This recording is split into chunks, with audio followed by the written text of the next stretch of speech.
Ang nagsulat ani kinsa gali si Apostol Pablo.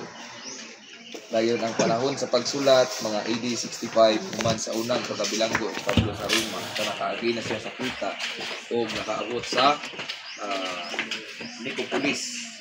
Then ang dapit sa pagsulat ito na ni sa Nicopolis. Then ang recipient ani ang magdadawat, sulat ni siya nga dunay magdadawat mao gyud si Tito.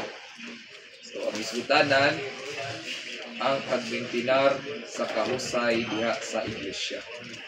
So aning panahon na mga igsuon, after sa unang pagkabilanggo ni Pablo, ibisita niya ang mga dapit labi na sa Quinta o sa Nicopolis.